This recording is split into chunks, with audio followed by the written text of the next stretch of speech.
Hey, um, I always update Facebook because it's a really good vehicle to get updates about Dad and Bunny's health whenever I'm here or not here. Um, to get it to a lot of friends and family at once rather than make 15, 20 calls or text and um,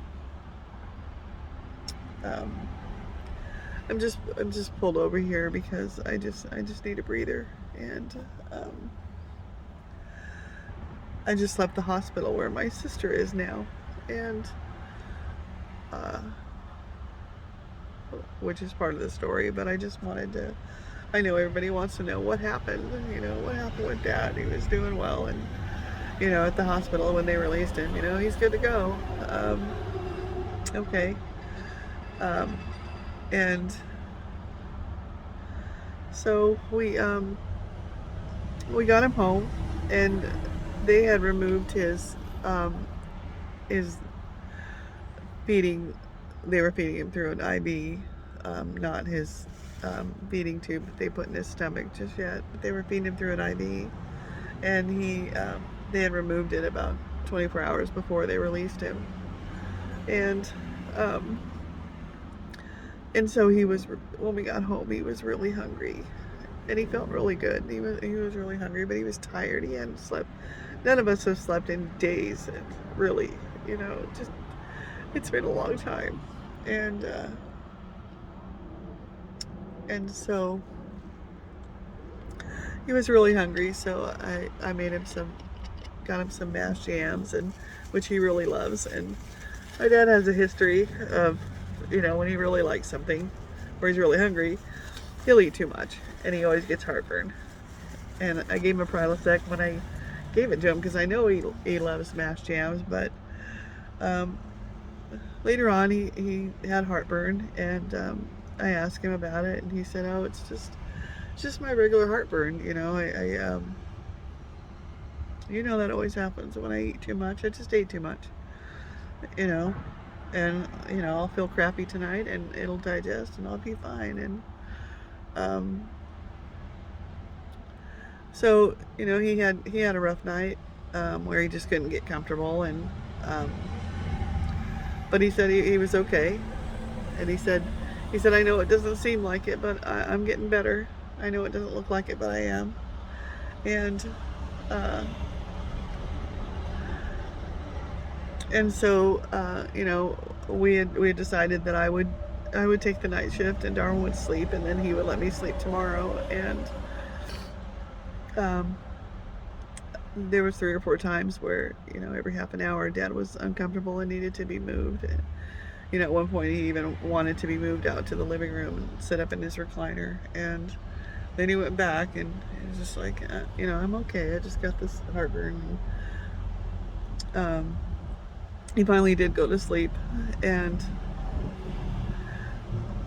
like I always do when they finally get tuckered out and give it up for the night or morning, um, I go out in the backyard where it's quiet and peaceful, and I sit out there for about 3 hours and just have coffee and have a smoke and just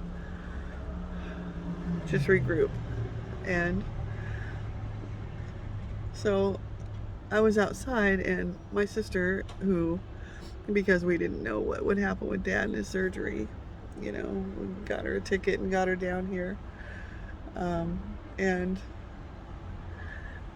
she's in bad shape herself. She's got a lot of health issues, and um, she's fell asleep in the recliner, and um, I heard her get up and rustle around, go head towards the bathroom, and so I came in, um, and as I walked in the back door, I heard her fall in the living room, and I went over to her, and she said, "I fell and I broke my ankle."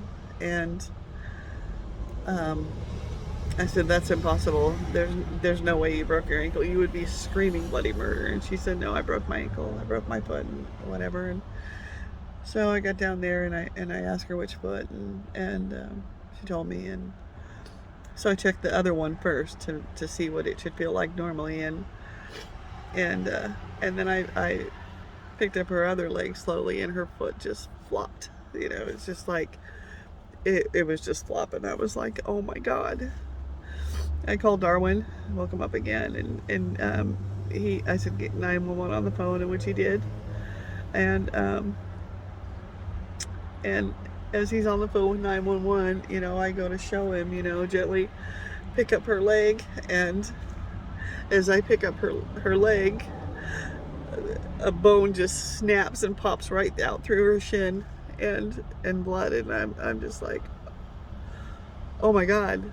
I've got to be asleep. I've got to be so tired that I'm just imagining this. There's no way that this could be happening. And so I'm just, you know, she's starting to go into shock, and 911 is there in a few minutes, and they take her, and now it's about 4 o'clock in the morning, and 4:30, I don't know, and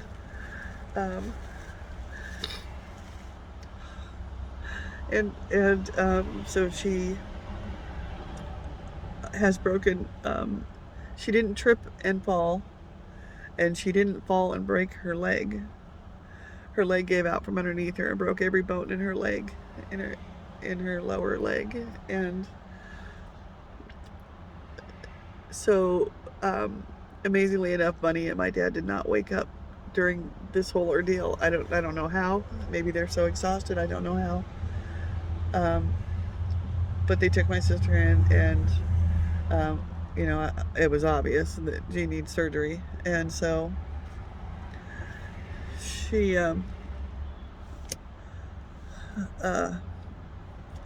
Buddy and Dad woke up, or Dad woke up about 20 minutes after the ambulance left, and so we got them tucked in again, and I went down to the ER and checked in, and they were admitting her, and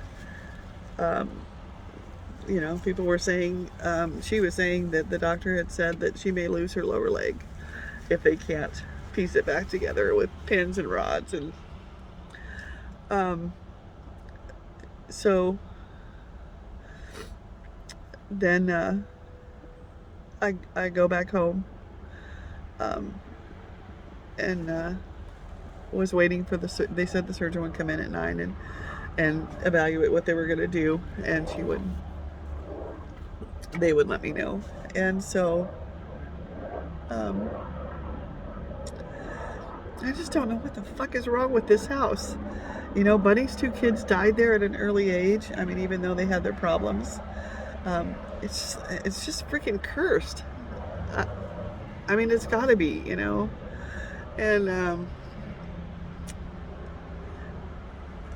I don't know. Maybe it's me. I don't know. But it seems like every time I come down here, that something happens. And I don't know. Maybe my dad raised me. He did raise me to be really strong. Maybe he waits for me. I don't know. But I went back home, and Dad was up, and he kept asking, "Where's Christy? Where's Christy? Where's Christy?" And you know, we weren't going to say anything, but he was in good spirits, and we were actually laughing and talking, and God, I'm a wreck. And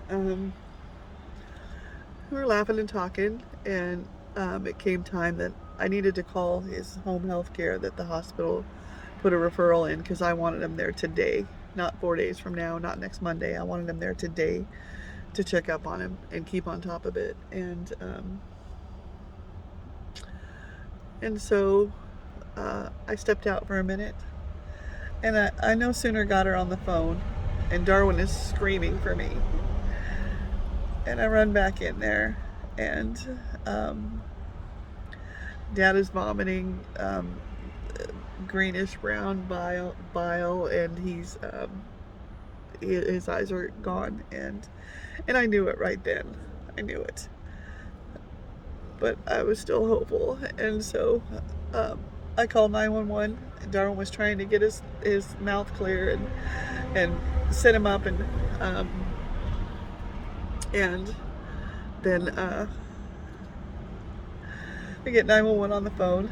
We get him on the floor, and I start compressions, and do that for 4 or 5 minutes till 911 gets there. And they tried for 30 minutes, and I think shot him with 3 epi, but he was gone, and I knew it when I walked in the room.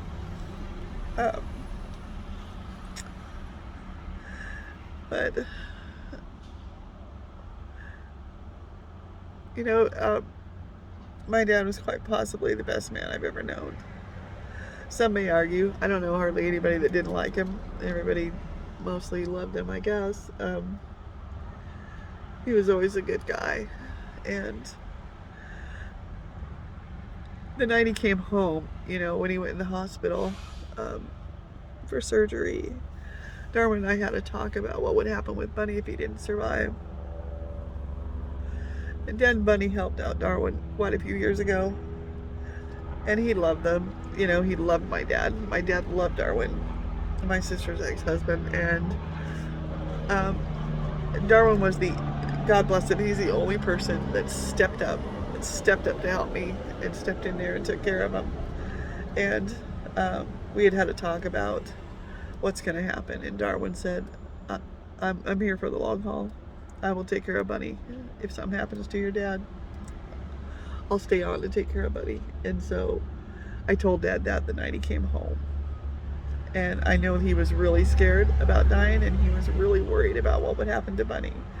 So I know that he was really reassured. I could see the relief in his face when he found out that Darwin was going to stay on, and we would make sure she's okay. And another thing is, he had the option of going to a rehab or coming home, and he did not want to go to a rehab. He's like, I'm done with hospitals. If I'm gonna get well, I need rest. And maybe he knew he just wanted to stay in his own home. He wanted to die in his own home, and that's what happened. And he got to, you know, come home to his wife and hold her hand, through the night, and God damn it, it's been rough, and now it's even rougher, and I don't quite know yet. My sister goes into surgery at 5, and they haven't really explained what they're going to do, or they don't know yet until the surgeon evaluated, because for some reason they didn't evaluate her at 9, but whatever. So I just left the hospital with her, and I had to go tell her that, that Dad died while you're here. And the hospital sent a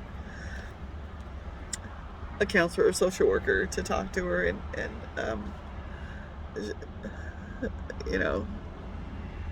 it's rough. I don't know what I'd do without Darwin, and I'm just doing this video because I can't type. I can just ramble, but I can't type. And I know everybody wants to know what's going on, what happened. The hospital said he was good to go. What happened? And to tell you the truth, I don't know what happened. I could sit here all fucking day and say I should have done this and I should have done that. But my dad always told me 5-6 times a day, you're doing the best you can do, and you take good care of us, and I trust you to make good decisions. And I just have to believe that it was meant to be when I was here. And my dad was the type of guy that would, we'd go to the park when we were little, and he would repair the merry-go-round and the swings, and because that's just the type of guy he was. And he bought me any horse I wanted. He bought me any saddle I wanted. He bought me anything I wanted. And he always called me Reb when I was little. because I guess I was a smart ass then too, but yeah, I loved him and I'll miss him. And I wish we would have spent more time together, but we spent what we could. And I know that he died where he wanted to be, and it was quick. And I mean, it was 2 seconds. He was gone. He was, when he died, Darwin said they were talking about, he was saying, I got to get my strength back. You know, we got to do our exercises and get back on it. And then he just went stiff. And that's when Darwin screamed for me. And that's the way it went down. And I got to take care of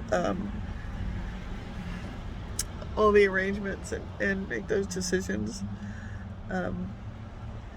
And I'm not gonna blame myself. And I gotta, you know, Chopper, my sister, you know, Christy's in there gonna have surgery. I'll check in on that, and I gotta make a lot of decisions now, but I'm not gonna do it today. I just had to pull over here in this parking lot because I'm just loopy, and I just need a breather. And so, you know, Darwin will do what we do. You know, he and I together will take care of things down here. So, Dad had a good long life, I think.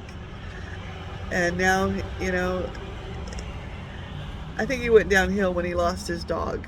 He loved that dog. And now I imagine he's walking his dog. And I hope so. And so that's the update.